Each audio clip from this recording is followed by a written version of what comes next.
మిమ్మల్ని అనడం లేదని. నేను ప్రారంభం చేసే ముందు పరమేశ్వర స్వరూపమైన సభకి నమస్కారం అని మీకు చెప్పి నేను ఆ తరువాత మీ మీద నీచోపమానాన్ని ఎలా ప్రయోగించను? అందుకని అలా ప్రయోగించకూడదు. అందుకే నా మీద పెట్టుకుంటున్నాను అంటూ ఉంటాను. కారణం ఎక్కడుంది? ఆ అప్సరసలతో కూడిన సరోవరం ఇక్కడే ఉంది. ఎందుకనుంది? ఒకనాడు ఈ జీవుడు తల్లి గర్భంలో పడుంటాడు. పడున్నప్పుడు చాలా గమ్మత్తుగా ఉంటుంది. తల కిందకుంటుంది, కాళ్ళు పైకుంటాయి. కటిక చీకటి. అమ్మ కడుపు అలాగే ఉంటుంది. అమ్మ కడుపు వైశాల్యం ఏం పెరిగిపోదు కదండి, తను పెరిగిపోతూ ఉంటాడు. తను పెరిగిపోతూ మెల్లమెల్లగా కాళ్ళు వస్తాయి, చేతులు వస్తాయి. ఇవి పెరుగుతుంటే లోపల చోట్లేదు. చోట్లేనప్పుడు ఏం చెయ్యాలి? ఇరుక్కు కూర్చోవాలి. జనరల్ కంపార్ట్మెంట్లో నలుగురు కూర్చునే చోట 8 కూర్చుంటే ఎలా ఉంటుంది? అలా ఉంటుంది. అందుకని శరీరం పెరిగిపోతుంటే శిరస్సు ఇలా ఉంచేస్తాడు. ఉంచేసి ఇలా ఉంటాడు. ఇలా ఉండండి, ఎంతసేపు ఉంటారు? పట్టేస్తాయి కండరాలు. అలా లోపల పడుంటాడు. అది కూడా ఎలా? ఇలా కాదు, తిరగేసి ఉంటే ఏం తింటాడు? తను తినడానికి ఏముండదు, తన ఇష్టం ఏముండదు. తన నాభి నుంచి ఓ గొట్టం అమ్మ యొక్క ప్రేగుల్లోకి కలుస్తుంది. అమ్మ ఏం తిందో అది ఇందులోకి ఎడుతుంది. అమ్మ గబుక్కుని నాలుకకి లొంగి మంచి ఆనపకాయ పట్టుకొచ్చి ఇచ్చారు కదా అని ఆనపకాయ నువ్వుల పిండి కూర తింది. అది తనలోకి వెళ్ళింది.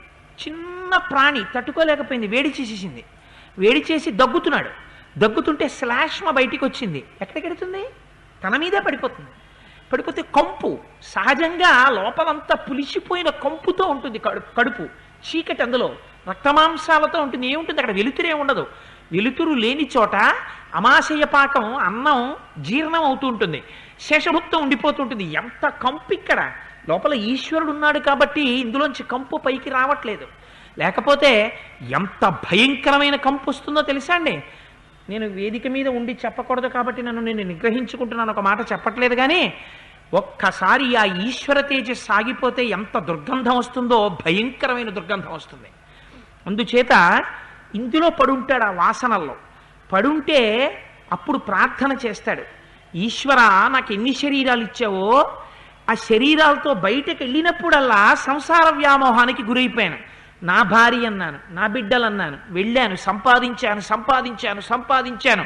ఒక దేశంలో కాగితం మీద 10 వేసి ముద్ర గుద్దారు, ఇంకో దేశంలో దాని మీద రూపాయి వేసి ముద్ర గుద్దారు. పిచ్చేళ్ళ కాగితాలు ఏరి తెచ్చుకున్నాను. పరమ పవిత్రమైన రామాయణాదుల్ని గాలికి వదిలాను. ఇన్ని తెచ్చుకుంటే ఏమైంది? ఎలా తెచ్చావో ఈ ఫలితాన్ని నా ఖాతాలో పెట్టారు. తెచ్చినటువంటి ద్రవ్యాన్ని వాళ్ళు పంచుకున్నారు, శరీరానికి పుట్టిన వాళ్ళు. ఈ ఫలితం అనుభవించడానికి మళ్ళీ పుట్టడం మొదలెట్టాను. కుక్క కడుపున పుట్టాను, నల్లి కడుపున పుట్టాను, పంది కడుపున పుట్టాను. ఎన్ని జన్మల పుణ్యమో! ఇన్నాళ్లకి ఒక అమ్మ కడుపులో మనుష్య శరీరంతో ఉన్నాను. కానీ ఇది బయటికి ఎడితే కదా పుణ్యం చేసుకోవడానికి. ఈశ్వర, ఈ లోపల నలిగిపోతున్నాను, తట్టుకోలేకపోతున్నాను, నన్ను బయటికి తోసేయ్యా పరమాత్మ అని అడుగుతాడు. కటిక చీకట్లోంచి ప్రసూతి వాయువై అమ్మలోంచి బయటికి తోసేస్తాడు పరమాత్మ. తోసేస్తే బయటకు వచ్చి పడతాడు. పడగానే శఠమన్న వాయువు వచ్చి పట్టుకుంటుంది. పట్టుకుంటే గత జన్మ స్మృతి మరిచిపోతాడు. మరిచిపోయి మళ్ళీ అందరి కోరిక దేని మీద?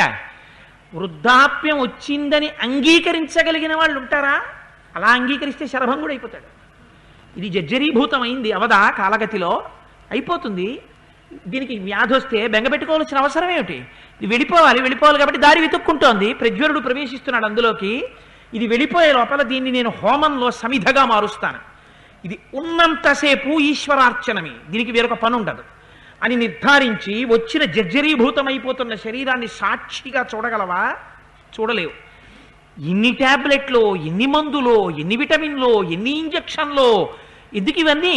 మళ్ళీ బలం వచ్చేయాలి. రామాయణానికి ఎడితే ఏమవుతుంది? మంచు పడిపోతుంది, పడిశం పట్టేస్తుంది. అలా ఉండిపోతావా? ఉండిపోవు. కానీ బెంగ, అమ్మో రామాయణానికి వస్తేనండి మంచు పడిపోతామని సార్, ఓపెన్ ఎయిర్ కదా, షామియానాలు వేస్తే బాగుండేది. ఎందుకని? దీని మీద మోహం. ఇది బాగుండాలి. 2 గంటలు రామాయణం వినడానికి నీ మంటపాలు ఉంటే పనికిరావు, షామియానాలు ఉండాలి. ఇది నీ అవసరం మీద నువ్వు కూర్చోవలసి వస్తే మంచు కనపడదు. ఈశ్వరుడి మాట వినడానికి నీకు ఇన్ని ఆచ్ఛాదనలు ఉండాలి. ఇది కాదు. పంచాప్సరసలంటే బయటికి వచ్చాడు, ఎవరికి వశుడయ్యాడు? ఇంత తపస్సు కడుపులో చేశాడు మాండకర్ణి. బయటికి వచ్చాడు. 5గురు అప్సరసలు వచ్చారు. ఎవరా 5గురు అప్సరసలు? కన్ను, ముక్కు, చెవి, నాలుక, చర్మము.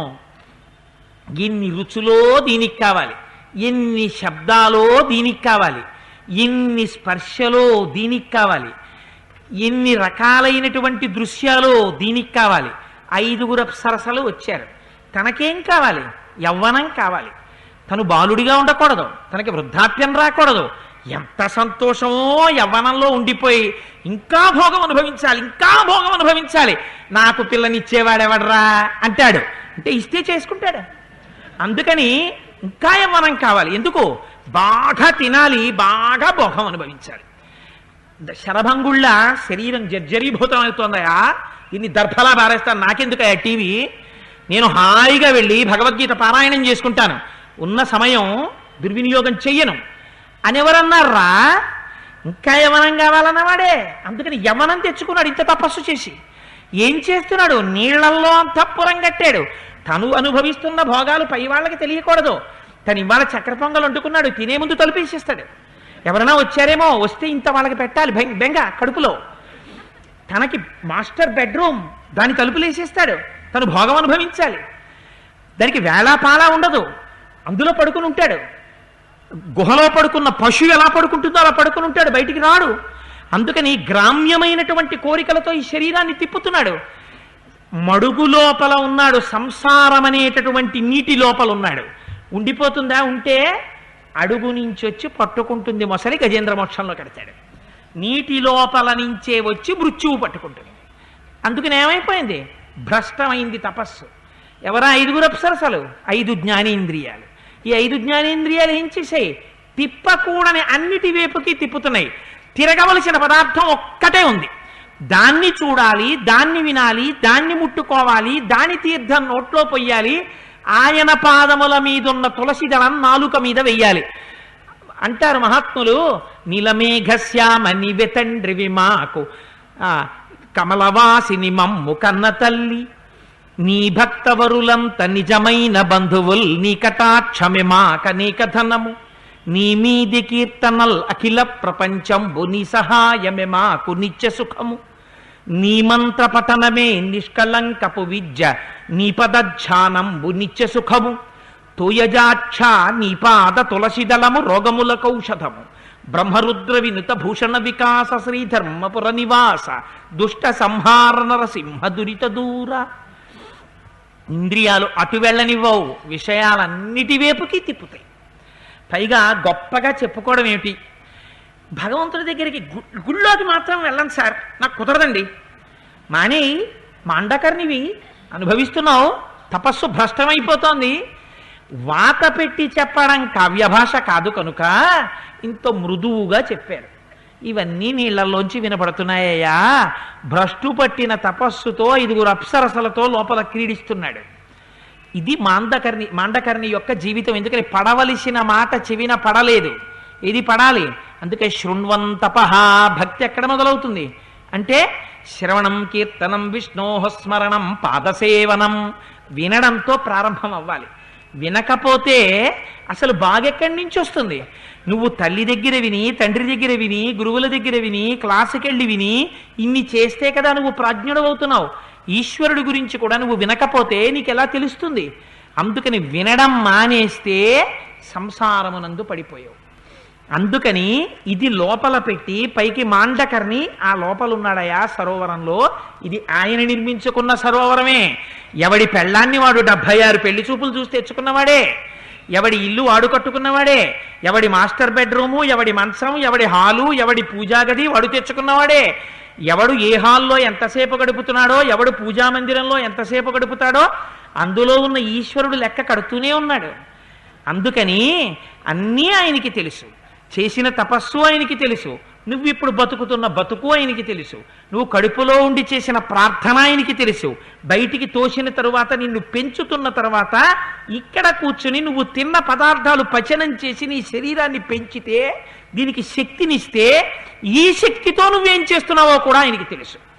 అందుకని ఇది మాండకర్ణి జీవితంగా వచ్చినటువంటి ధర్మభృత్ అనబడేటటువంటి ముని చెప్తే ఆశ్చర్యపోయాట రాముడు. ఎందుకని? నళినీదళగత జలమతి తరళం తత్వజీవితమతి చయత ఫలం విద్ధిర్వ్యాప్త్యభిమానగ్రస్తం లోకం శోకచ హంత సమస్తమని జగద్గురువులైనటువంటి వారు అలా చూడరు. మరి ఆశ్చర్యంగా ఉండదు వాళ్ళకి లోకాన్ని చూస్తే? అందుకని విస్మయంతో చూసి సాగిపోయాట రాముడు ముందుకి. అలా వెళ్ళిపోయాడయా. అలా వెళ్ళి ఒక్కొక్క చోట ఒక్కొక్క ఆశ్రమంలో 6 నెలలు ఉన్నాడు, ఒక ఆశ్రమంలో సంవత్సరం ఉన్నాడు, ఒక ఆశ్రమంలో 9 నెలలు ఉన్నాడు, ఒక ఆశ్రమంలో నెల్లాళ్ళు ఉన్నాడు. ఇలా 10 సంవత్సరములు గడిపాడు. అయిపోయింది. 14 ఏళ్లలో 10 ఏళ్ల అరణ్యవాసం పూర్తయిపోయింది. పూర్తయిపోయిన తర్వాత ఇప్పుడు అందరూ తాపసుల ఆశ్రమాల్ని తిరిగాడు. ఎలా తిరిగాడు? మనం చేసేటటువంటి యాత్రలా తిరిగినవాడు కాడు. మనము వెడతాం యాత్రకి. తిరుమల వెళ్ళి శ్రీశైలం వెళ్ళి మనకంతా తొందరంతా దేనికంటే గుళ్ళోంచి ఎంత తొందరగా బయటికి వచ్చేయాలి. మనం నివాసం ఉన్నటువంటి లాడ్జీలో ఎంత తొందరగా వెళ్ళిపోయి మంచం మీద పడుకోవాలి, ఎంత తొందరగా పెట్టి సర్దుకోవాలి. ఆ గుళ్ళో ఉన్నంతసేపు కూడా మళ్ళీ ఇంటి గురించి స్మరణే, కాకినాడ గురించి స్మరణే, ఇంట్లో ఉన్నటువంటి వస్తువుల గురించి స్మరణే, ఈశ్వరుడి గురించి స్మరణ. ఇది తొందరగా గుళ్ళోకి వెళ్ళి తొందరగా బయటికి వచ్చేసి చాలా శ్రీశైలానికి వెళ్ళి సుప్రభాతానికి వేళైపోతుందేమో అని పరిగెత్తిన వాడు ఉండడు. 2:30 అయిపోతే సినిమాలో మొదట్రీలు అయిపోతుందేమో అని పరిగెత్తడానికి మాత్రం ఎంత తొందరో. దాని మీదున్న శ్రద్ధ నీకు దీని మీద ఎక్కడుంది? శ్రద్ధావాన్ లభతే జ్ఞానం. శ్రద్ధ ఉంటే కదా జ్ఞానం రావడానికి. అందుకని ఇది శ్రద్ధని నిరూపిస్తుంది. అందుకని దేని యందు నీకు ఎంత శ్రద్ధ ఉందో ఆ వస్తువు యందు నువ్వు చూపిస్తున్న మోహం చేత ప్రకటితమైపోతుంటుంది. అందుకని ఈ మాట చెప్తూ ఆశ్రమాల్లో తిరుగుతుండగా 10 ఏళ్ళు అయిపోయాయంటే రాముడు ఎంత జాగ్రత్తగా తాపసుల ఆశ్రమాల్లో ఉండి వారిని తాను సేవించి తాను తపస్సు చేస్తూ ఎంత గొప్ప స్థితిని పొందాడో చూడండి. ఒక మనిషికి మక్కువ దేని మీద ఉండాలో చూపించాడు రాముడు. నీకు ఉత్సాహం దేని మీద ఉండాలంటే ఒక క్షేత్రానికి వెళ్ళడం మీద ఉండాలి. అప్పుడప్పుడు వినోదం ఉండకూడదు. ఎప్పుడూ అలాగే బతకాలా అండి? దిక్కుమాలినాడివి నీ ఉపన్యాసానికి వస్తే ఇలా ఓహో మమ్మల్ని పట్టుకుని ఏదో అట్లా కారట్టుకొచ్చినట్టు ఇలా మొదలెట్టేమిట్రా? వెళ్ళకూడదని ఎక్కడా చెప్పలేరు ధర్మశాస్త్రంలో. ఈశ్వరుడు నిన్ను అనుగ్రహించాడు కాబట్టి పరమ సంతోషంగా విందు వినోదాది కార్యక్రమాల్లో పాల్గొను. ఏం దోషమేం లేదు దానికి. ఓ సినిమాకి వెడితే కళ్ళు పీకేయవలసిన అవసరం ఏం లేదు, హాయిగా వెళ్ళచ్చు. కానీ అది కూడా ఈశ్వర విభూతి. ఈశ్వరుడు నన్ను పంపించి ఇవాళ సరదాగా మనస్సునంత సంతోషపెట్టాడు అనుకో, దోషమేం లేదు. కానీ అదే పనిగా అలా అనుకుంటున్నానని ఇంక అక్కడే నువ్వు క్యూలో నిలబడ్డం మాత్రం మొదలు పెట్టకు. అప్పుడప్పుడు వెళ్ళు, ఎక్కువ క్షేత్రాలకి వెళ్ళు, ఆశ్రమాలకి వెళ్ళు. మనుష్య జన్మలోకి వచ్చావు కనుక అంత గొప్ప విషయాన్ని స్వామి ప్రతిపాదించారు. తరువాత తిరిగి మళ్ళీ సుతీక్ష్ణుడి యొక్క ఆశ్రమానికి చేరుకున్నారు. చేరుకుని అక్కడ అంటారు, అస్మిన్నరణ్యే భగవాన్ అగస్త్యో ముని సత్తమ వసతీతి మయా నిత్యం కథాహ కథయతాం శృతం.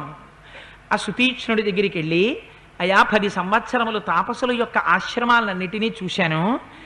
ఆయనకి తెలుసు ఇంకా మిగిలింది 4 ఏళ్లే. అసలు వాడితో ఇహ మొదలెట్టాలి కథ. అందుకని స్వామి ఒక ఆశ్రమం నిర్మించుకుందాం అనుకుంటున్నానంటే సుతీక్ష్ణుడు చెప్పలేదు కదా.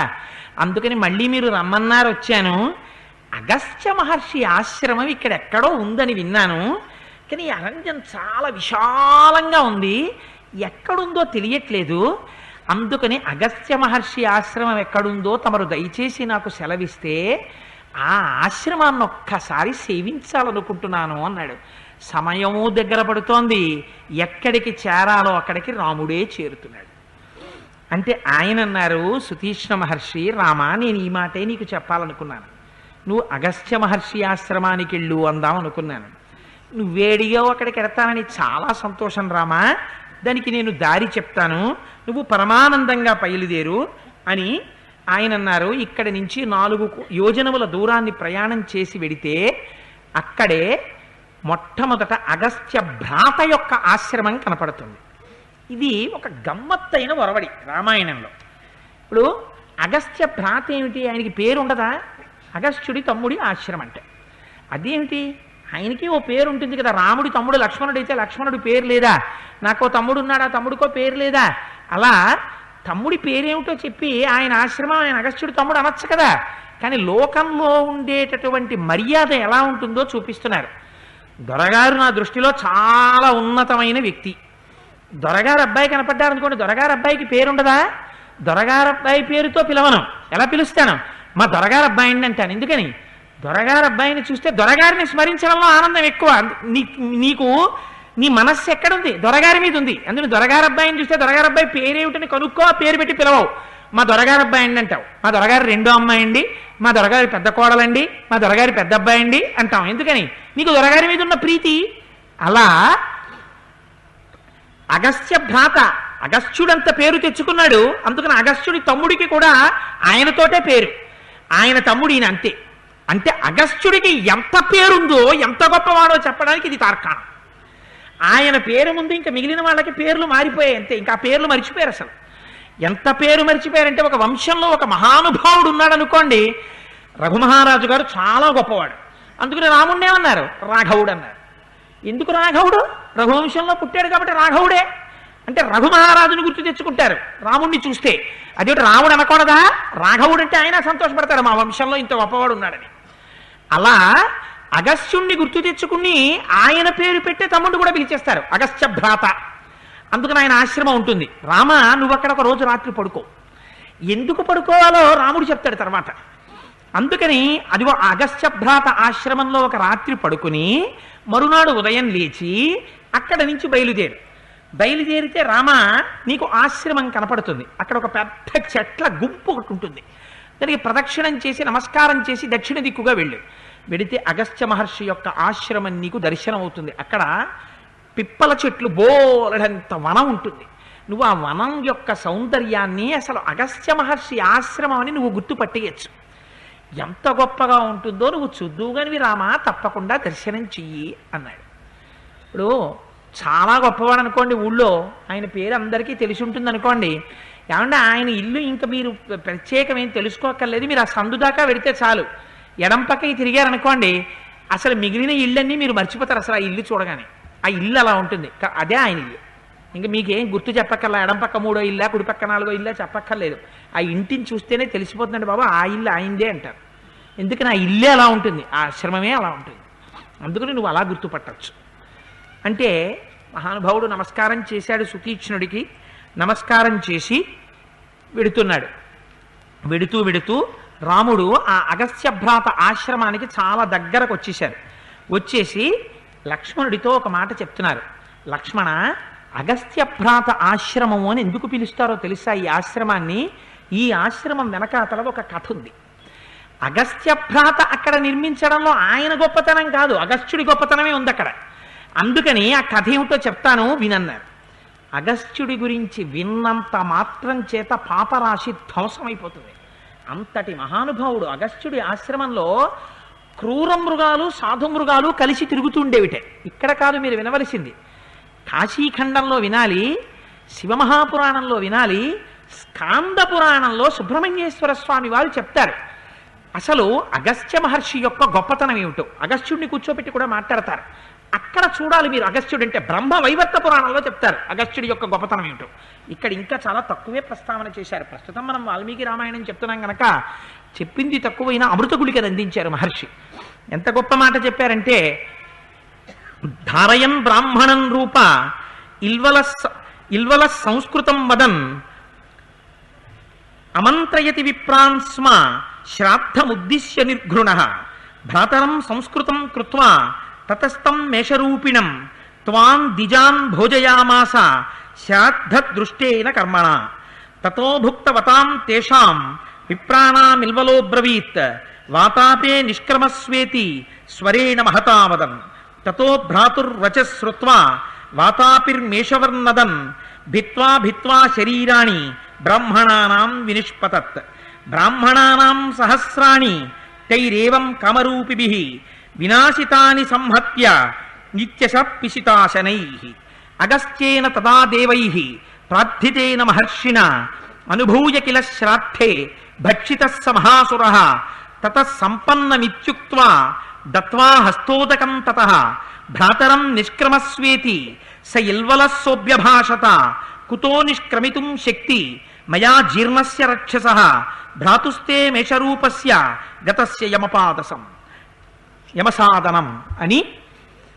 పూర్వం ఇక్కడ ఇల్వలుడు వాతాపి అనబడేటటువంటి ఇద్దరు రాక్షసులు ఉండేవారు. వారు ఒక గమ్మత్తైనటువంటి పద్ధతి పెట్టుకున్నారు. ఇల్వలుడు బ్రాహ్మణ రూపం ధరించేవాడు, వాతాపి గొర్రె రూపం ధరించేవాడు. వాళ్ళు అలా వెడుతూ ఇలా వెడుతూ కనపడ్డ బ్రాహ్మణుల దగ్గరికి వెళ్ళి, అయ్యా రేపు మా తండ్రి గారి యొక్క ఆబ్బీకమండి తిథి, అందుచేత మా తండ్రి గారి తద్దినం పెట్టాలి కాబట్టి మీరు దయచేసి భోక్తగారండి అని పిలిచేవారు. సర్వసాధారణంగా తండ్రి గారి తద్దినానికి భోక్తగా పిలిస్తే ఎంతో తప్పనిసరి పరిస్థితి అయితే తప్ప నేను రాను అని అనకూడదు. ఎందుచేత అంటే అవతల వాడు పితృయజ్ఞం నిర్వహించుకోవాలి, అందుకని తాను వెళ్ళి తీరాలి. అందుకని బ్రాహ్మణులు ఏం చేసేవారంటే వెళ్ళేవారు. ఈ ఇల్వలుడు ఏం చేసేవాడంటే తన తమ్ముడు వాతాపిని గొర్రెగా చేసేవాడు. వాడు కామరూపి గొర్రెగా మారేవాడు. ఆ గొర్రెని ఇల్వలుడు చంపేసేవాడు. చంపేసి ఆ మాంసం వండేవాడు. వండి వచ్చినటువంటి బ్రాహ్మణులకి విస్తట్లో వేసేవాడు. బ్రాహ్మణులు ఆ మాంసం తినేవారు. అంటే మీకు వెంటనే అనుమానం వస్తుంది, ఇప్పుడు అదేమిటండి బ్రాహ్మణులు మాంసం తినడం ఏమిటి అంటే త్రేతాయుగంలోని ధర్మం. త్రేతాయుగంలో తద్దినం పెడితే బ్రాహ్మణులకి మాంసం కూర పెట్టాలి, వాళ్ళు తినాలి కూడా భోక్త. అందుకని వాళ్ళు మాంసం కూర తినేవారు. అయితే కలియుగంలో కూడా అలా చెయ్యొచ్చా అండి అంటే కుదరదు. కలియుగంలో బ్రాహ్మణుడు మాంసం తినడం నిషిద్ధం, తినకూడదు. అందుకని దాని స్థానంలో గారె వండడాన్ని అనుమతించారు. అందుకని తద్దినంలో గారె తప్పకుండా వండుతారు. అందుకని తద్దినంలో మాంసం పెట్టడం అన్నది ఇప్పుడు కుదరదు, ఎందుకంటే బ్రాహ్మణుడు తినకూడదు కనుక ఎవరూ పెట్టకూడదు. సరే, అందుచేత ఇల్వలుడు ఈ గొర్రెని సంహరించేవాడు, వండేవాడు, పెట్టేవాడు. వచ్చిన బ్రాహ్మణుడు ఆ మాంసం తినేవాడు. తిన్న తర్వాత హస్తోదకం ఇచ్చేవాడు, ఉత్తరాపోసనం అని ఇస్తారు. అంటే ఇప్పుడంటే ఆ మర్యాదలన్నీ మెల్లమెల్లగా అంతరించిపోతున్నాయి. భోజనానికి పిలిచామంటే దేనికి అంటే వాళ్ళకి భోజనం పెట్టడానికి. భోజనానికి పిలవడం అంటే భోజనం పెట్టడానికి కాదు, ఇంటికి సద్బ్రాహ్మణులు భోజనానికి వస్తే దానికి ఒక మర్యాద ఉంది. వారికి బ్రాహ్మణులకు భోజనం పెట్టేటప్పుడు ఆపోసన ఇంటి యజమాని వడ్డించుకోవాలి. వారు ముద్ర పట్టి వారు చేతిలోకి నీరు వేస్తే వారు నివేదన చేసుకుని ఆ విస్తరి చుట్టూ తిప్పుతారు. చిట్ట చివర మళ్ళీ హస్తవ ప్రక్షాళయామి అని వారికి ఉత్తరాపోసనం వేసి, పగటిపూటైతే సత్యం తర్తేన పరిశించామి అంటారు, రాత్రి అయితే ఋతం త్వా సత్యేన పరిశించామి అని ఆ నీళ్లు తిప్పడంలో పద్ధతి మారుతుంది. మారిన తరువాత వారికి ఉత్తరాపోసనం వేసి ఎడంచే కడుక్కోవడానికి నీళ్లు వెయ్యాలి. ఈ రెండూ వేస్తే బ్రాహ్మణ భోజనం పెట్టిన ఫలితం ఖాతాలో పడుతుంది. అందుకని చెప్పి తద్దినానికి వచ్చినటువంటి వాడికి ఆపోసన వడ్డిస్తారు. తద్దినానికి వచ్చిన వాడికే కాదు, మీరు ఆఖరికి కాశీ పూజ చేసి వచ్చినా, కాశీ దర్శనం చేసి వచ్చినా ఇంటికి బ్రాహ్మణుల్ని పిలిస్తే ఆపోసన వడ్డిస్తేనే భోజనం బ్రాహ్మణుడికి పెట్టిన ఫలితం, అయితే భూతతృప్తి అవుతుంది. అందుకని ఆ ఆపోసన వడ్డించి ఉత్తరాపోసనం వేసినప్పుడు ఒక గమ్మత్తైన మాట అనేవాడు. హస్తోదకం వేసేసి వాతాపి రా అనేవాడు. అనగానే ఈ కడుపులో ఉన్నవాడు, మాంస రూపంలో ఉన్నవాడు గొర్రె రూపాన్ని పొందేసి బ్రాహ్మణుడి కడుపు చీల్చుకుని బయటికి గబక్కని దూకేవాడు. వాడు ఈ బ్రాహ్మణుడు చచ్చిపోయేవాడు. చచ్చిపోగానే వీళ్ళిద్దరూ కూర్చుని ఈ బ్రాహ్మణుడిని తింటుండేవారు. తినేసేవారు, వీళ్ళ కడుపు నిండిపోయేది, ఎముకలన్నీ తీసుకెళ్లి బయట పారేసేవారు. మళ్ళీ వీడు బ్రాహ్మణ వేషం వేసుకుని పెద్ద విభూతి పిండికట్లు ఎట్టేసుకుని, నేను పొద్దున్న ప్యాసింజర్లో వెళ్ళిపోతూ చూస్తూ ఉండేవాడిని దొంగ సన్యాసుల్ని. దొంగ సన్యాసులు అంటే మహాప్రభు, నేను పెద్దల గురించి మాట్లాడటలేదు, నేను మాట్లాడుతున్నది ఈ పొద్దున్న పూట్ల ఇళ్ల ముందుకొచ్చి భిక్షం కోసం వస్తారే, వాళ్ళు స్నానం కూడా చేయకుండా విభూతి రేఖలు అవి పెట్టేసుకుంటూ ఉండేవారు వేట్లపాలెం రైల్వే స్టేషన్లోనూ అక్కడ కూర్చుని. వాళ్ళ గురించి నేను ప్రస్తావన చేసింది మహాత్ములైనటువంటి వారి గురించి కాదు. సన్యాసాశ్రమాన్ని, సన్యాసిని తలుచుకుంటే చాలు, వాళ్ళ దర్శనం చేస్తే చాలు, పాపాలు పటాపంచలవుతాయి. సన్యాసాశ్రమం గురించి అంత గొప్పగా చెప్పింది మన పురాణం. సన్యాసాశ్రమానికి అంత పెద్దపీట వేసింది. భారతదేశానికి ఇప్పటికీ సంస్కృతి నిలబడింది, గొప్పతనం ఉన్నది అంటే మహాత్ములైన సన్యాసుల వల్లే. ఎందుచేత అంటే ఒక చంద్రశేఖర పరమాచార్యుల వారు, ఒక ఆదిశంకరాచార్యుల వారు, అటువంటి వారు ఒక రామానుజాచార్యుల వారు, ఇటువంటి వారి వల్లే కదా భారతీయ సంస్కృతి అంతా పరిఢవిల్లింది. కాబట్టి నేను ఎందుకు ఆ విషయం ప్రస్తావన చేశానంటే, మళ్ళీ విభూతి పిండి రేఖలు అవి పెట్టేసుకునేవాడు, మళ్ళీ బ్రాహ్మణ రూపం ధరించేసేవాడు, మళ్ళీ ఓ యజ్ఞోపవీతం వేసేసుకునేవాడు, మళ్ళీ అటుగా వెళ్ళి ఓ నలుగురు బ్రాహ్మణుల్ని పట్టుకునేవాడు. అయ్యా రేపు మా నాన్నగారు తద్దినమండి రెండు అనేవాడు. మళ్ళీ ఆ పిచ్చ బ్రాహ్మణులు వచ్చేవారు, మళ్ళీ వాళ్ళకి వీడిని గొర్రెగా మార్చేసేవాడు, మళ్ళీ మాంసం పెట్టేసేవాడు, మళ్ళీ వాళ్ళు తినేవారు, మళ్ళీ హస్తోలకం వేసేవాడు, మళ్ళీ వాతాపీరా అనేవాడు. వాడు కడుపు చీల్చుకుని మళ్ళీ వచ్చేసేవాడు, మళ్ళీ బ్రాహ్మణులు తినేస్తుండేవారు. ఇలా చాలా కాలం అయిపోయిన తర్వాత అటు నుంచి అగస్త్య మహర్షి వెళ్ళిపోతున్నారు. ఆయన అగస్త్య మహర్షి దగ్గర ఒక గమ్మత్తు ఉంది. ఆయన చాలా పొట్టిగా ఉంటారు. ఉంటే వాళ్ళు చూసి అనుకుంటారు, మంచి భలే ఉన్నాడు రా, బియ్యం కొలుచుకునే కొంచెంలా ఉన్నాడు చక్కగాను, తిందాం అనుకున్నారు. అనుకుని ఆయన్ని పిలిచారు. పిలిస్తే ఆయన సామాన్యుడా, త్రికాలవేది, గొప్ప తపశ్శక్తి ఉన్నవాడు. ఆయన పసిగట్టారు. పసిగట్టి ఓహో వీడు ఇదొక అలవాటు, వీడు గొర్రెగా మార్చి తమ్ముణ్ణి వడ్డిస్తుంటాడని వడ్డించిన తరువాత మాంసం తినేసి నిశ్శబ్దంగా వాడు చూడకుండా ఒకసారి కడుపు మీద చెయ్యేసుకుని జీర్ణం వాతాపి జీర్ణం అన్నారు. అందుకే ఇప్పటికీ పిల్లలకి, చంటి పిల్లలకి ఏదైనా పెడితే అగస్త్య మహర్షి పెట్టిన భిక్ష. వాళ్ళకి అజీర్ణం వస్తే చెప్పుకోవడం చేత కాదని చంటి పిల్లలకు ఇబ్బంది ఉంటుంది. వాళ్ళకి అజీర్ణం వచ్చి ఏడిచారనుకోండి, అమ్మ ఆకలేస్తోందేమో అని మళ్ళీ పాలు పట్టేస్తుంది.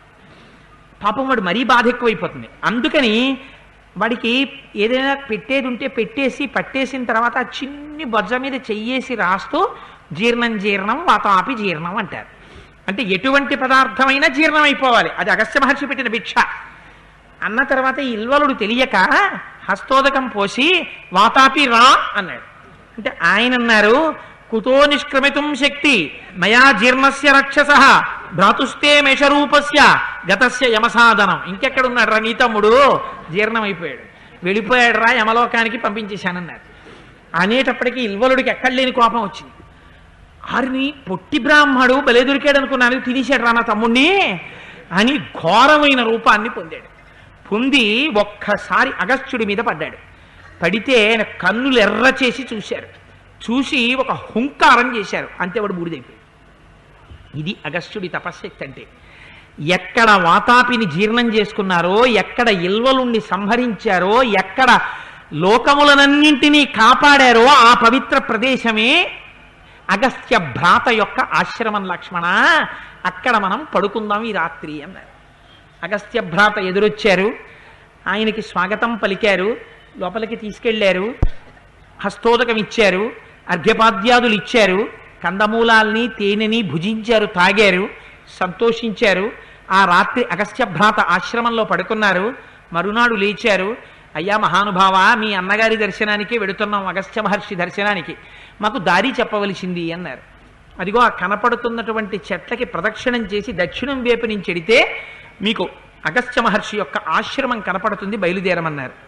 ఏమిటి అగస్త్య మహర్షి యొక్క గొప్పతనం అంటే, ఆయన యొక్క ఆశ్రమం దగ్గర దేవతలందరూ వస్తారట, మహర్షులందరూ వస్తారట. వచ్చి వాళ్ళు స్థానాలు పెట్టుకున్నారు. అది గొప్ప. సుబ్రహ్మణ్యేశ్వర స్వామి వారు అక్కడ స్థానం పెట్టుకున్నారు. పెట్టుకుని అగస్త్యుడిని పూజ చేసి వెళ్ళిపోతారు.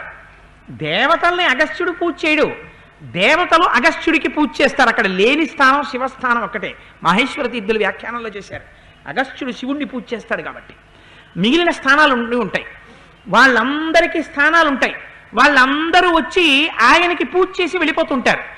మీకు ఇంటర్నేషనల్ ఎయిర్పోర్ట్ దగ్గరికి వెళ్ళారనుకోండి, దిగే విమానం, ఎగిరే విమానం, దిగే విమానం, ఎగిరే విమానంలాగా అగస్త్యుడి ఆశ్రమంలో కూర్చుని తపస్సు చేసి అనేకమైనటువంటి లోకాలని పొందిన వాళ్ళు దివ్య విమానాలు ఎక్కి వెళ్ళిపోతుంటారు. అక్కడ కూర్చుని తపస్సులు చేసుకునే వాళ్ళు యక్షులు, కిన్నెరులు, కింపురుషులు, గంధర్వులు, పన్నగులు, వీళ్ళందరూ ఉంటారు. మీకు ఆశ్చర్యకరమైనటువంటి విషయం ఒకటి ఉంది. అగస్త్య మహర్షి ఆశ్రమంలో ఎవడైనా ప్రవేశించి ఉత్సాహం లేనివాడు సరదాగా వెళ్ళి నేను తపస్సు చేస్తానని చెప్పడం కుదరట. ఎందుకు కుదరదు? ఆయన శక్తి అటువంటిదిట. అందులోకి ఎవడు వెళ్ళలేడో తెలుసా? అగస్త్య మహర్షి ఆశ్రమంలోకి నాత్ర జీవే నృషావాది క్రూరోవాగిదివా శట నృశంస కమవృత్తోవా మునిరేష తదావిధ. ఇటువంటి వాళ్ళు ఎవరు అందులోకి వెళ్ళలేట? ఎవరు? నృషావాది, అసత్యం పలికేవాడు ఎవడున్నాడో అసలు వాడు అగస్త్య మహర్షి ఆశ్రమంలోకి వెళ్ళి కూర్చోలేట. క్రూరోవా, లోపల క్రూరమైన బుద్ధి ఉన్నవాడికి అసలు లోపలికి వెళ్ళడం కుదరదట. శఠ, శఠుడు అంటే వంచకుడు, వంచన చేసేవాడు లోపలికి వెళ్ళలేట. నృశంస, ఇంకోళ్ళని పీడించే స్వభావం ఉన్నవాడు, వాడు లోపలికి వెళ్ళలేట. కామవృత్తోవా, ఎప్పుడూ కోరికల మీద మనస్సు తిరిగేవాడు, వాడు వెళ్ళలేట. ఇటువంటి వారెవ్వరూ అసలు అగస్త్య మహర్షి ఆశ్రమంలోకి వెళ్ళి కూర్చోవడం కూడా కుదరదుట. అటువంటి ఆశ్రమం అయ్యా లక్ష్మణ, ఇవాళ మనం వెడుతున్న ఆశ్రమం. అటువంటి మహానుభావుడైనటువంటి అగస్త్యుడి ఆశ్రమానికి వెడుతున్నాం మనం, చూడమన్నారు. ఎక్కడ చూసినా తడిబట్టలు, నారచీరలు, యజ్ఞయాగాది క్రతువులు చేసేటటువంటి అగ్ని వేదికలు, సృక్కులు, పాత్రలు, పవిత్రమైనటువంటి పదార్థాలు, పుష్పమాలికలు, అక్కడ తిరిగేటటువంటి సాత్వికులైనటువంటి పురుషులతో రంజిల్లుతోందా ఆశ్రమం. చూశాడు రామచంద్రమూర్తి. ఆశ్రమం దగ్గరికి వెళ్ళారు. దగ్గరికి వెళ్ళి లక్ష్మణుణ్ణి పిలిచి, లక్ష్మణ, నేను సీతతో కలిసి బయట నించుంటాను, నువ్వు లోపలికెళ్ళి కబురు చెయ్యి అగస్త్య మహర్షికి. రాముడు సీతమ్మతో లక్ష్మణుడితో కలిసి వచ్చారు, మీ దర్శనం చేసుకోవాలని అనుకుంటున్నారు, మీ దర్శనం చేసుకోవచ్చా, మమ్మల్ని అనుగ్రహిస్తారా అని కబురు చెయ్యి లోపలికి అన్నాడు. ఆశ్రమం లోపలికి అడుగు కూడా పెట్టలేదు మహానుభావుడు, అంత వినయం ప్రకటించాడు. ఆయన అనుజ్ఞనిస్తే తప్ప లోపలికి కూడా వెళ్ళనని నిలబడ్డాడు. నిలబడితే లక్ష్మణుడు అగస్త్య మహర్షి దగ్గరికి వెళ్ళి మాట్లాడడం కుదురుతుందా? అగస్త్య మహర్షి అగ్నిశాలలో కూర్చునున్నారు. కూర్చునుండ ఏ సమయంలో ఎవరు ఎక్కడ ఉండాలో కూడా చెప్తారు అగస్త్యుడు. కూర్చునుంటే ఆ శిష్యుడి దగ్గరికి వెళ్ళి అన్నారు, మా అన్నగారు మహాధర్మాత్ముడు రామచంద్రమూర్తి సీతమ్మతో తమ్ముడనైనటువంటి లక్ష్మణుణ్ణి నాతో కలిసి వచ్చారు. ఆయన దశరథ మహారాజు గారి యొక్క కుమారుడు. తండ్రి ఆజ్ఞకి కట్టుబడి 14 సంవత్సరములు అరణ్యవాసం చెయ్యడం కోసమని దండకారణ్యానికి వచ్చాడు. బహుశः మీరు వినే ఉంటారు రామచంద్రమూర్తి గురించి. అందుకని మీరు అనుమతించినట్టయితే మేము ఒక్కసారి వచ్చి ఆ అగస్త్య మహర్షి యొక్క దర్శనాన్ని చేసుకుంటాము అన్నారు. అన్న తర్వాత ఆ ముని కుమారుడు లోపలికి వెళ్ళి అగస్త్య మహర్షికి నివేదించారు చాలా వినయ విధేయతలతో. స్వామి, మీ దర్శనం కోసమని సీతారాములు లక్ష్మణ సహితులై వచ్చారు, మీరు అనుగ్రహించి ప్రవేశపెట్టమంటే ప్రవేశపెడతాము అన్నారు. అంటే మీరు ఒక్కసారి ఊహించండి, ఇంక అసలు ఆ అగస్త్యుడి తేజస్సు ఎలా ఉంటుందో. రాక్షసులుట దక్షిణ దిక్కుకి వెళ్ళేవారు కాబట్టి అగస్త్య ఆశ్రమం ఉంది అక్కడ, ఆయన బయట తిరుగుతూ ఉంటాడని భయం. అంటే ఎందుకని, ఏమో ఎప్పుడైనా బయట తిరుగుతూ గభాలన చూస్తే కోపం వచ్చిందా హుంకారం చేస్తే చాలు అటువంటి వాడు. ఆయన పేరు అగస్త్యుడు అని రావడానికి కారణం ఉంది, వాల్మీకి మహర్షి చెప్పారు. వింధ్యపర్వతం ఒకనాడు సూర్యుడి పథానికి అడ్డొస్తానని ఎదిగిపోయింది. ఎదిగిపోతే సూర్యుడి యొక్క మార్గానికి అడ్డొచ్చేలా ఎదుగుతోంది. ఎదుగుతుంటే ఏం చెయ్యాలో అర్థం కాలేదు. అప్పుడు అగస్త్య మహర్షి అట్నుంచి వచ్చారు. వస్తుంటే అగస్త్యుణ్ణి చూసేటప్పటికి అంత వింధ్యపర్వతము శిరస్సు ఉంచి నమస్కరించింది. ఆయన అన్నారు, నేను పెద్దవాణ్ణి, నీ మించి దాటి దక్షిణ భారతానికి ఎడుతున్నాను, నేను మళ్ళీ ఉత్తర భారతానికి వచ్చేంత వరకు నువ్వు అలాగే ఉండన్నారు. అంటే ఈయన మళ్ళీ ఉత్తర భారతానికి వెళ్లకుండా లోకాన్ని రక్షించడానికి అటు ఉండిపోయారు. ఆ వింధ్యపర్వతం వంగిపోయి అలాగే ఉండిపోయింది. అగస్త్యుడికి ఇచ్చిన మాట తలెత్తితే చంపేస్తాడు అటువంటి వాడు. అందుకని ఆయనకు అగస్త్యుడని పేరు వచ్చింది. కుంభ సంభవ అని పిలుస్తారు లలితా సహస్రం ఉపదేశం చేసినప్పుడు హయగ్రీవుడు. అందుకని అదిగో అటువంటిదయా అగస్త్యాశ్రమం అన్నారు. లోపలికి వెళ్ళి చెప్పారు.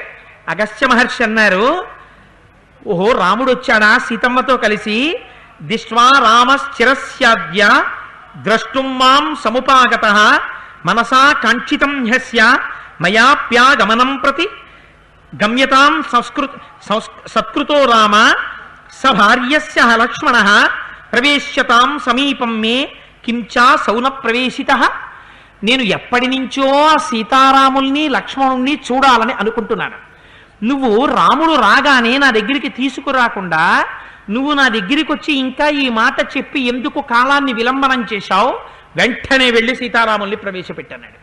అనేటప్పటికి ఆ మునికుమారుడు భయపడుతూ పరిగెత్తాడు. సీతారాములు ఎదురొచ్చారు. స్వామి, మీ దర్శనానికే అగస్త్య మహర్షి చూస్తున్నారు అన్నారు. అనేసరికి మహానుభావుడు రాముడు సీతమ్మతో లక్ష్మణుడితో కలిసి అగస్త్యుడున్న ప్రాంతానికి వెడుతున్నారట. గదిలోకి వెడుతుంటే కనపడ్డం ఏమిటో తెలుసా అండి? నిజంగా మనం గర్వపడాలి, అటువంటి ఋషుల యొక్క సంతతికి చెందిన వాళ్ళమని. ఒకడు ఆత్రేయస గోత్రీకుడు, అత్రి మహర్షి అనసూయమ్మల యొక్క సంతానం, ఆత్రేయస గోత్రంలో ఉన్నవాళ్ళు. ఒక్కొక్క ఋషి యొక్క సంతానం మనందరం. అటువంటి పరమపావనమైన తేజోమూర్తులు మన ఋషులు. ఎటువంటి సంస్కృతికి మనం వారసులమో చూడండి, ఎంత గర్వపడాలో.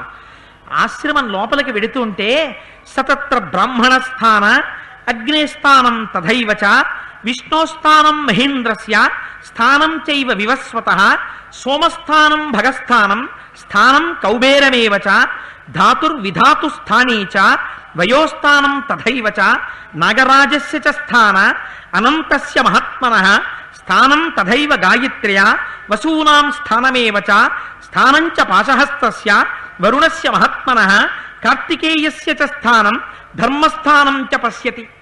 ఆ లోపలికి వెడుతుంటే కార్తికేయుడు, వరుణుడు, కుబేరుడు, సోముడు, బ్రహ్మ, విష్ణువు, మహేంద్రుడు మొదలైనటువంటి వారి యొక్క స్థానములన్నీ ఉన్నాయిట. ఆ స్థానములలో వారు వారు వచ్చి కూర్చుని అగస్త్య మహర్షిని ఆరాధన చేసి పెడతారు. ఇదంతా చూసి ఆశ్చర్యపోయారట. అయ్య బాబోయ్, ఇంకా లోపలున్న ఋషి ఎటువంటి వాడు అని లోపలికి వెడుతుంటే అగస్త్య మహర్షి అగ్నిశాలలోంచి బయటికి వస్తున్నారు.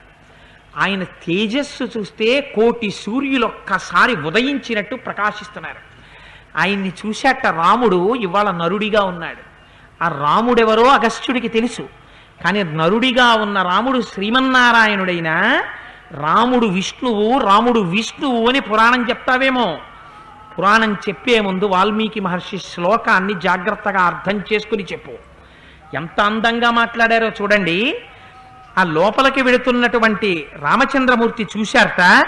ఏవ ముక్త్వా మహాబాహు అగస్త్యం సూర్యవర్చసం జగ్రాహ పరమప్రీత తస్య పాదౌ పరంతప. ఒక్కసారి సూర్యుడి పగిది వెలిగిపోతున్నటువంటి ఆ అగస్త్యుణ్ణి చూడగానే రాముడు గబగబా వెళ్ళి తన 2 చేతులతో అగస్త్య మహర్షి యొక్క పాదములను గట్టిగా పట్టుకొని నమస్కారం చేశారట. నమస్కారం చేసి లేచి నిలబడితే పరమ సంతోషంతో అగస్త్య మహర్షి ఆనందంగా రాముణ్ణి చూస్తూ అడుగు తీసి అడుగు వేస్తూ వృద్ధుడు బయటికి వస్తుంటే ఆయన తేజస్సుని చూడగానే అంజలి ఘటిస్తూ ఇలా నిలబడిపోయారట సీతాలక్ష్మణులు ఇద్దరు. అభివాద్యతు ధర్మాత్మ తస్తౌ రామ కృతాంజలి సీతయా సహ వైదేహ్య తదా రామ సలక్ష్మణ. అంజలి ఘటిస్తూ ఇలా నిలబడిపోయారట ఆయన తేజస్సుని చూస్తూ. తేడా దర్శనం చేయండి మీరు ఒక్కసారి. కొందరు మునులైతే రాముని యొక్క తేజస్సు చూడగానే వాళ్ళు విస్మితులై అలా ఉండిపోయారు. ఇప్పుడు రాముడు విస్మితుడై ఉండిపోయాడు అగస్త్యుడిని చూసి. అంటే ఆయన తేజస్సు ఎలా ఉంటుందో, ఎటువంటి వాడో మీరు ఆలోచించండి. అందుకే రామాయణంలో పైకి కనపడకుండా పాత్ర పోషణం చేస్తారు ఋషులందరూ. విశ్వామిత్రుడి శక్తి ఎటువంటిదో మనం బాలకాండలో చూసాం. వశిష్ఠుడు ఎటువంటి వాడో బాలకాండ అయోధ్యకాండలో చూసాం. అగస్త్యుడు ఎటువంటి వాడో అరణ్యకాండలో చూస్తున్నాం. అందుకని ఆయన అంటారు గబగబా వచ్చి ఒక్కసారి ప్రతిజగ్రాహ కాకుత్స అర్చయిత్వాసనోదకై కుశల ప్రశ్నముక్త్వాచ హ్యాస్యతామితి చాబ్రవీత్. ఆ రాముడికి అర్ఘ్యపాద్యాదులు ఇచ్చి వచ్చినటువంటి వాడిని అతిథిగా చూశారు అగస్త్య మహర్షి. అందుకని అర్ఘ్యపాద్యాదులు ఇచ్చారు. ఇచ్చి కూర్చో రామా అన్నారట తాను కూర్చొని. పెద్దలైనటువంటి వాడు మహానుభావుడు అగస్త్యుడు కూర్చుని తప్ప రాముణ్ణి కూర్చోమనకూడదు. అందుకని కూర్చున్నారు. కూర్చున్న తర్వాత ఒక అందమైన శ్లోకం ఇచ్చారు వాల్మీకి మహర్షి. తన మనసు తీర పూజించారట అతిథిగా. ఎందుకని? లోపల తెలుసు వచ్చిన వాడెవరో. పైకి శ్రీ మహావిష్ణువు అని ప్రార్థన చేయడానికి వీల్లేదు, నరుడిగా మాత్రమే గుర్తించాలి, తాను ఋషిగా నిలబడాలి. అందుకని ప్రేమ మీర మాలల మీద మాలలు, మాలల మీద మాలలు, పుష్పమాలలు ఇచ్చి అర్చన చేశారట. అర్చన చేసి ఒక మాట చెప్పారు. రామా, నువ్వు వచ్చినప్పుడు నేను ఎక్కడున్నానో చూసావు కదా, అగ్నిహోత్రశాలలో ఉన్నారు. ఎందుకున్నానో తెలుసా రామా? ధర్మం నేర్పుతున్నారు. ఈ ధర్మం రామా రక్షించేది. పెద్దలు మాట్లాడితే ఎంత గొప్పగా ఉంటుందో చూడండి. అందుకే పూర్వం మనకు ఒక నియమం ఉండేది. పిల్లలు ఇంటికి వస్తే ఓసారి పెద్దల దగ్గరికి పంపించండి రా అనేవారు. ఇంట్లో సంస్కారానికి పునాది ఎక్కడ పడేదో తెలుసా అండి?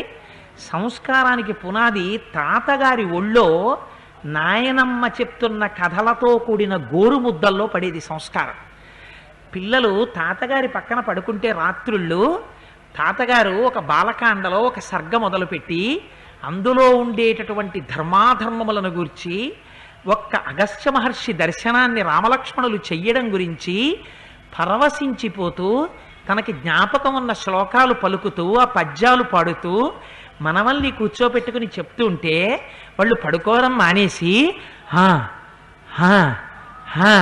తాతగారు చెప్పండి, తాతగారు చెప్పండి అంటే తాతగారి కళ్ళు పడిపోతుంటే, నాన్న రేపు చెప్తాను రా పడుకో అని తాతగారి పక్కన పడుకోపెట్టుకుంటే తాతగారు బ్రహ్మమునందే రమిస్తూ ఆ పద్యాలు పాడుకుంటూ కళ్ళు పడిపోయిన తర్వాత కూడా ఈశ్వర తేజస్సుతో ప్రకాశించేటటువంటి తాతగారి శరీరానికి పక్కన హత్తుకుని ఆ మనవడు ఈ శరీరాన్ని తన శరీరంతో కలిపి ఆయన మీద కాలేసి చెయ్యేసి పడుకుంటే నా మనవడని హత్తుకు పడుకున్న చోట ఒక గొప్ప సంస్కారి ఈ సమాజంలో నడవడానికి పునాది పడింది.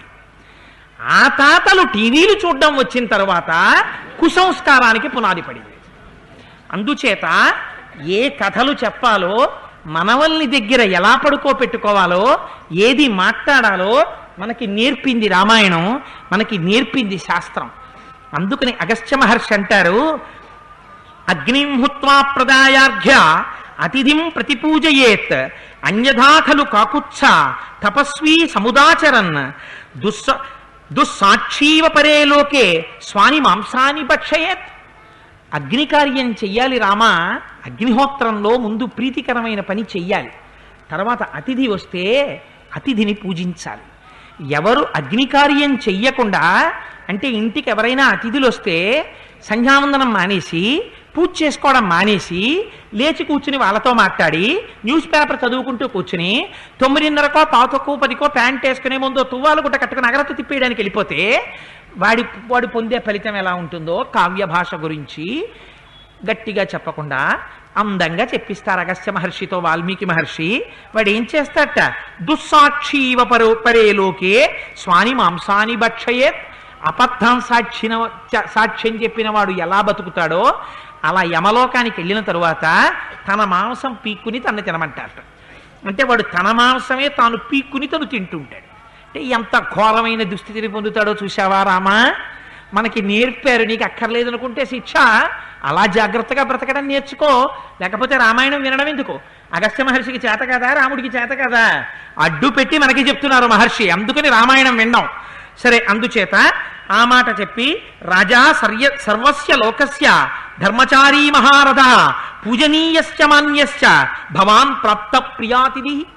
నువ్వు లోకములనన్నింటినీ పాలించగలిగినటువంటి రాజువి రామా, ఇవాళ మాకు ప్రియమైన అతిథిగా లభించావు, అందుకని నిన్ను పూజించాను. అగస్త్య మహర్షి రాముడికి భోజనం పెట్టారు, భోజనం చేశారు. ఎటువంటి భోజనంట, వానప్రస్థులకి పెట్టే భోజనం పెట్టారట. ఆయన బ్రహ్మచర్యంలో ఉన్నాడు.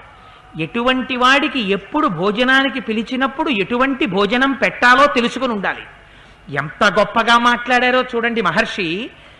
వానప్రస్థంలో ఉన్నవాడికి పెట్టే భోజనం రాముడికి పెట్టారట. పెట్టి అటువంటి మహానుభావుడితో మాట్లాడుతూ ఎంత గొప్ప మాట అన్నారంటే, అగస్త్య మహర్షి ఆశ్రమానికి ఎందుకు వెళ్ళారు ఆయనకి తెలుసు, రాముడికి తెలుసు, పైకి మాట్లాడుకోకర్లా. ఇంకా రావణ సంహారానికి సమయం దగ్గర పడుతోంది. ఇప్పుడు దానికి కావలసినటువంటి సంభారాలు ఇవ్వగలిగిన శక్తి అగస్త్యుడి దగ్గర ఉంది. అందుకని అగస్త్యాశ్రమం దర్శిస్తే మనం పొందవలసిన ప్రయోజనం పొందుతాం లక్ష్మణ అన్నాడు రాముడు లక్ష్మణుడితోటి. ఆయన అన్నారు, ఇదం దివ్యం మహాఛాపం హిమరత్న విభూషితం వైష్ణవం పురుష వ్యాఘ్ర నిర్మితం విశ్వకర్మణ అమోఘ సూర్య సంకాశో బ్రహ్మదత్త శరోత్తమ దత్తౌ మమ మహేంద్రేణ తూణీచాక్షయ సాయకౌ సంపూర్ణౌ నిశితైర్బాణై జ్వలద్భి ఇవ పావకై మహారజతకోశోయ అసిర్మే హేమభూషిత తద్ధనుస్తౌ చ తూణీరౌ శరం ఖడ్గంచ మానద జయాయ ప్రతిగృహ్ణీష్వ వజ్రం వజ్రధరో యథా అన్నారు. రామా, ఇది విష్ణు ధనస్సు. ఈ ధనస్సు శ్రీ మహావిష్ణువు పట్టుకుంటారు. ఈ ధనస్సు నీకివ్వాలనే ఉంచాను. ఈ ధనస్సుని రామా స్వీకరించు. ఎందుకండి నాకు ఇవన్నీ అని రాముడు అనలేదు. రాముడు ఎందుకు పుచ్చుకుంటాడో సీతమ్మకి చెప్పాడు. ఇది అగస్త్యుడికి తెలుసు. ఎలా తెలుసు? త్రికాలవేది కనుక తెలుసు. అందుకని వైష్ణవ ధనస్సుని ఇస్తున్నాను. దీనితో పాటుగా బ్రహ్మగారిచ్చినటువంటి సూర్య తేజస్సు కలిగిన బాణం ఇస్తున్నాను. దీనితో పాటుగా ఇంద్రుడిచ్చినటువంటి మహోత్కృష్టమైనటువంటి బాణములతో కూడిన అక్షయ బాణ తూణీరములు 2 ఇచ్చాడు. ఇచ్చి నువ్వు వచ్చినప్పుడు ఇమ్మని నా దగ్గర పెట్టాడు. ఏ ఇంద్రుడే ఇవ్వకూడదా? ఇవ్వకూడదు. నిన్నటి రోజునే ముఖం చాటు చేశాడు. ఎందుకు చాటు చేశాడో నిన్ననే చెప్పాను. అందుకని అగస్త్యుడి ద్వారా ఇప్పించాలి. అందుకని ఇదిగో 2 అక్షయ బాణ తూణీరాలను ఇస్తున్నాను. వీటితో పాటుగా ఒక బ్రహ్మాండమైనటువంటి బంగారు పిడిగలిగిన ఖడ్గం ఇస్తున్నాను. రామ, వీటిని స్వీకరించు.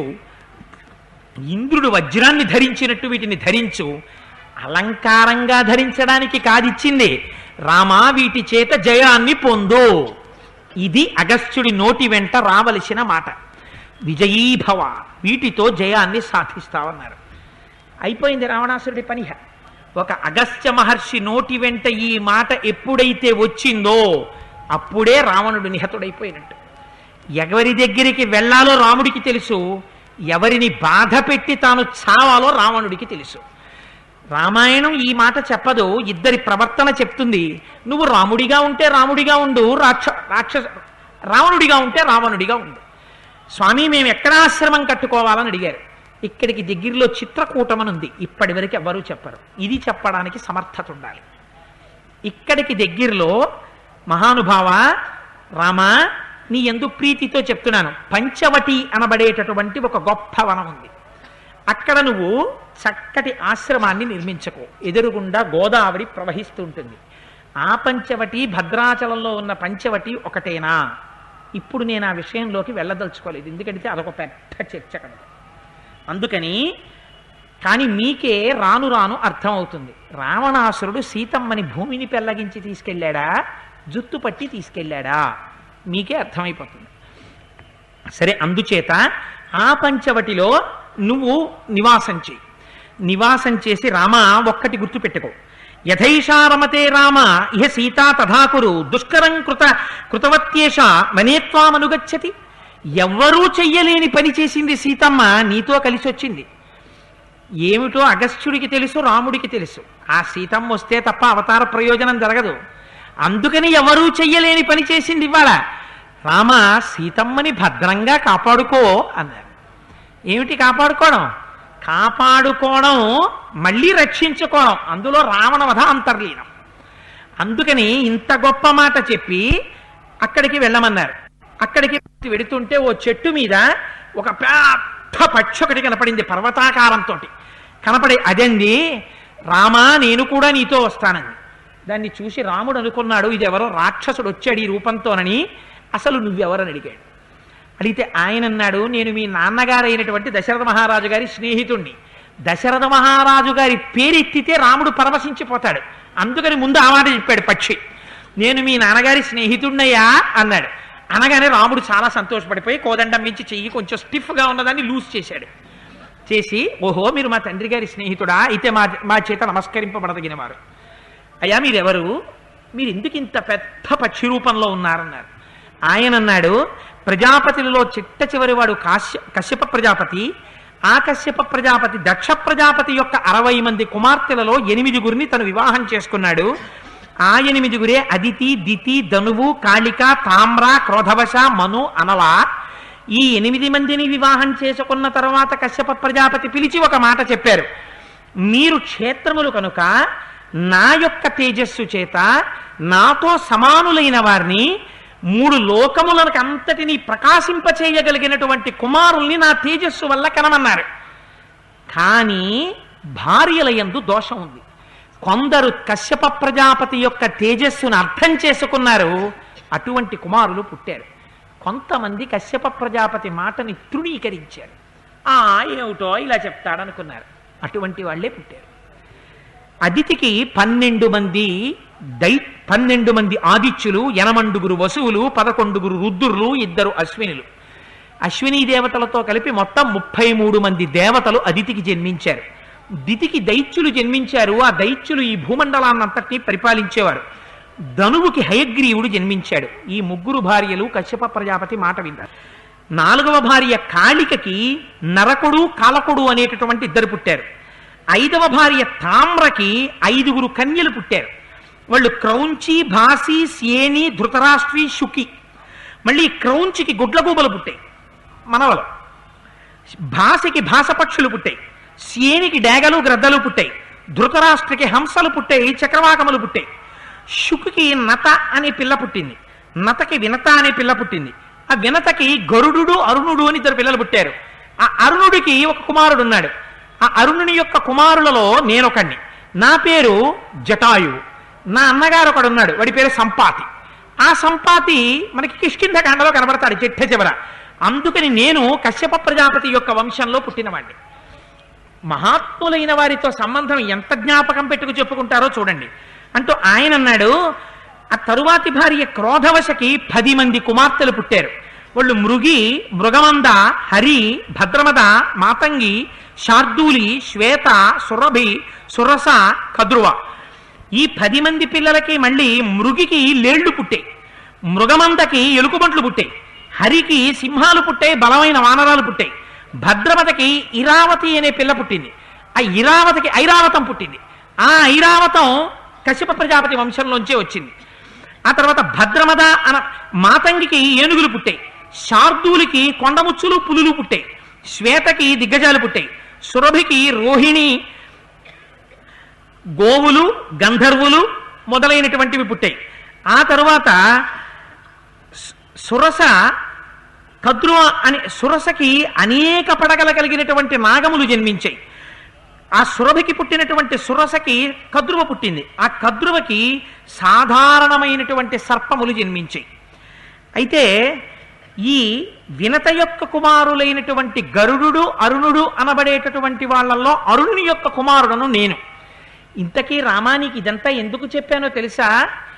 ఈ కనపడేటటువంటి పశువులు, పక్షులు, మృగాలు ఇవన్నీ కశ్యప ప్రజాపతి యొక్క సంతానంలోంచి వచ్చాయి. అయితే కొంతమందికి దేవతలు పుడితే కొంతమంది భార్యలకి అదే కశ్యప ప్రజాపతి యొక్క తేజస్సుకి ఎలుకుబంట్లు, కోతులు, కొండముచ్చులు, వానరాలు ఇవెందుకు పుట్టాయి? భర్త మాట తృణీకరించి భర్తని తక్కువ చేసిన వాళ్ళకి వాళ్ళు పుట్టారు. తేజస్సులో దోషం లేదు రామా, క్షేత్రంలో తేడా వచ్చింది.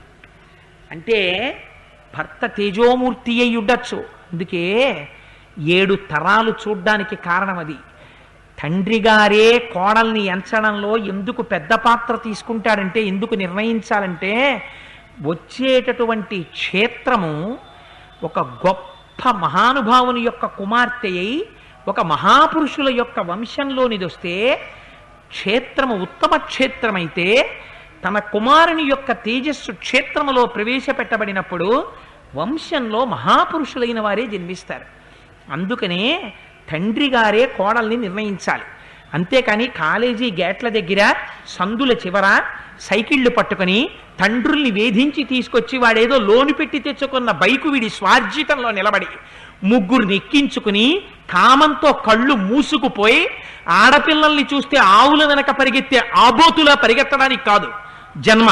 తను ముందు తనని తాను సంస్కరించుకుని తండ్రులు చెప్పిన పిల్లల్ని చేసుకుని వంశాలు నిలబెట్టుకోవడానికి వచ్చాయి.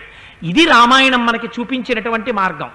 అలా కానప్పుడు పుట్టేవాళ్ళు మృగాలు పుడతాయి, కోతులు పుడతాయి, కొండముచ్చులు పుడతాయి, పాములు పుడతాయి. ఈ మాటని ఎంత అందంగా కావ్య భాషలో వాల్మీకి చెప్తే కఠిన చిత్తుడను కాకనే నేను ఉన్న సమాజానికి ఉన్నట్టు చెప్పాను. అందుచేత ఈ మాట విని పరమ సంతోషాన్ని పొందిన రామచంద్రమూర్తి అన్నారు, రామ జటాయువా, తప్పకుండా నువ్వు మమ్మల్ని అనుసరించి ఉండు. సీతాలక్ష్మణులతో పాటుగా నువ్వు కూడా మాతో కలిసి ఉందువుగానివి. మనం వెళ్ళి అదిగో అగస్త్య మహర్షి చెప్పినటువంటి పంచవటిలో ఆశ్రమాన్ని నిర్మించుకుని ఉందాం అని చెప్పారు. చెప్పి సంతోషంగా పంచవటికి బయలుదేరుతున్నారు. ఇంకా అసలు అగస్త్య మహర్షి పంచవటిని ఎందుకు చెప్పారో అక్కడ ఇంకా చిత్రాతి చిత్రం ఇహ శూర్పణక బయలుదేరుతుంది. అసలు ఆ శూర్పణకెవరో తెలుగు మాట తెలుగు జాతి వాళ్ళు శూర్పణకని పెట్టి పిలుస్తుంటారు ఇప్పటికే. ఆ శూర్పణక గొప్పతనం ఏమిటో, రామలక్ష్మణుల అందం ఏమిటో, ఆ చిత్రకూటంలో ఇంకా మారుతున్న పరిస్థితులు ఏమిటో రేపటి నుంచి మహర్షి తనదైన శైలిలో అందంగా మనకి అందిస్తారు. ఈశ్వరుడు అనుగ్రహించి పలికించినంత మేర నేను పలుకుతాను. అటువంటి శక్తి ఈశ్వరుడు నాకు కటాక్షించుగాక అని స్వామి పాదములు పట్టి ప్రార్థిస్తూ రామనామాన్ని ఒక్క 11 మాటలు మనం చెప్పుకుని బయలుదేరదాం. అందుచేత సిద్ధమూర్తులు మాటి మాటికి చేయునది శ్రీరామనామము,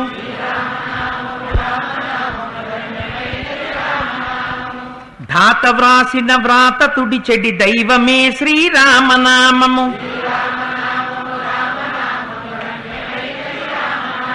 తత్వశిఖరమునందు వెలిగే నిత్య సత్యము శ్రీరామనామము,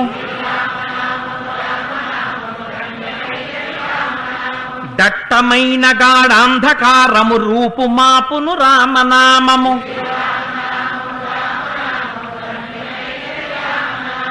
రజతగిరిపతికి నెప్పుడు రమ్యమైనది రామనామము, కోటి జన్మల పాపమెల్లను రూపు మాపును రామనామము,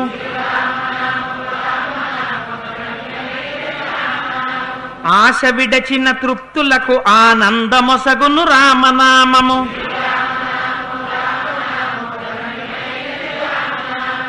మనసు స్థిరముగా నిలుపగలిగెడి మంత్రరాజము రామనామము. నిర్మలంబుగ శోధ చేసిన నేర్వదగు శ్రీరామనామము. నారదాది మహామునీంద్రులు నమ్మినది శ్రీరామనామము. కోరి కొలిచిన వారికెల్లను కొంగు బంగరు రామనామము.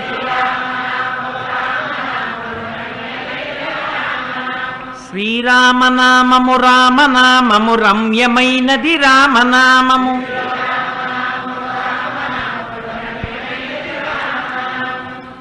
సర్వం శ్రీ ఉమామహేశ్వర పరబ్రహ్మార్పణమస్తు. స్వస్తి.